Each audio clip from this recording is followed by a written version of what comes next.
The conversations we had initially between myself, Art Center, and the City of Miami Beach were very simple. I was tasked with engaging with the City of Miami Beach to better understand how they're tackling sea level rise and process that into my work in order to create public programs of some kind. I was given a bit of free rein in regards to how that would be presented.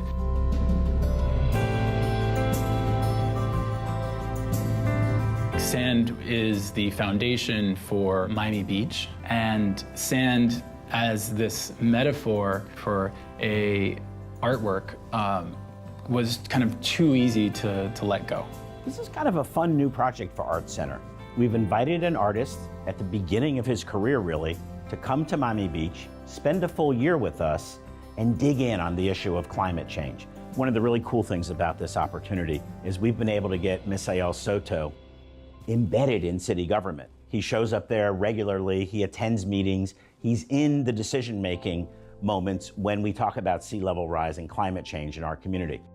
Misael's been here for a number of months now.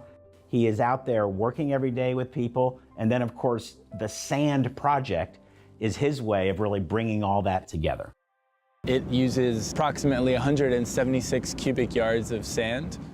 Once I settled on sand, I needed a container, and so sandbags was the obvious choice. Sandbags being this temporary object that we rely on during emergencies, and knowing that the city had many of them available to hand out to residents and business owners when there's flooding. We are very excited because it's a new way to engage the community around climate change, environmental issues, be a new voice for how we're communicating everything that the city is doing, as well as giving a fresh perspective on the challenges that we have, as well as what the solutions look like. So it's great to have somebody in the room with a creative background that's really outside of the normal government everyday operations. At the time, I was reading a lot about basic spaces that provided an opportunity for everyone to kind of state how they were feeling about something or have a dialogue about something. That led me to this kind of Greek and then Roman structure of an amphitheater or a theater or an arena, those being spaces where this would happen back then.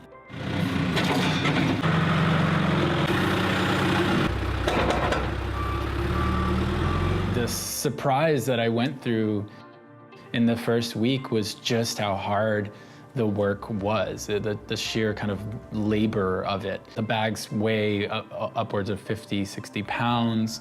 You're dropping down and picking each one individually. Your fingers, your hands are constantly kind of stretched. After the first week, I'd wake up and I wouldn't be able to close my hands in the morning. They would just kind of be like swollen open. It was a lot of work. I underestimated that for myself, and then I underestimated that for the volunteering. Whoever showed up, you soon realized that you had to surrender to labor. It was hard. You got tired. But you realized that it was going to take the weeks that Misael had scheduled into this project. I don't know how I got up every day. I mean, I had a responsibility that I had been given from Art Center in the city to kind of do this work, somehow creating a public forum or a public form of engagement for the community.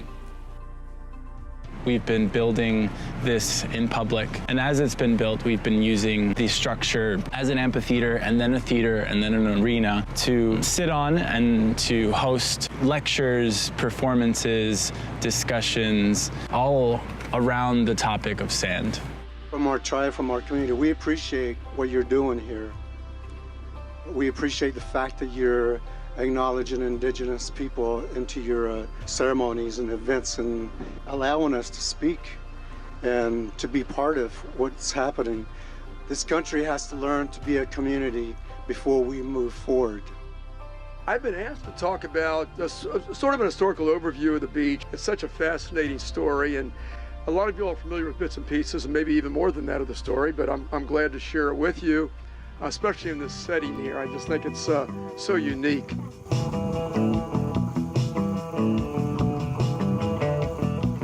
were the house band, so we were there for every single iteration.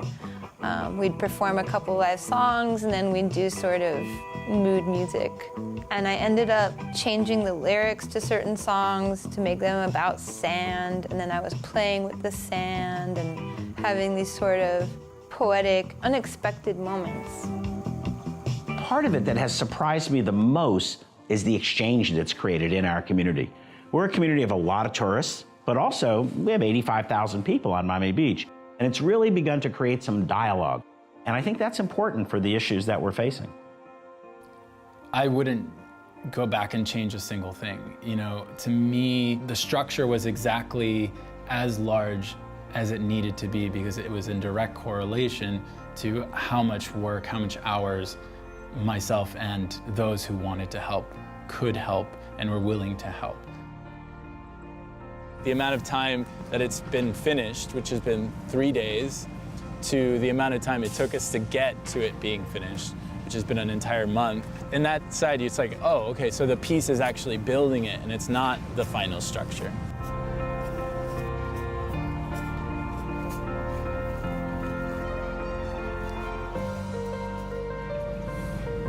I guess a little sad. I'm sad, but in a good way. All right, here we go. It definitely came out of what I see as a necessity to create space for discourse.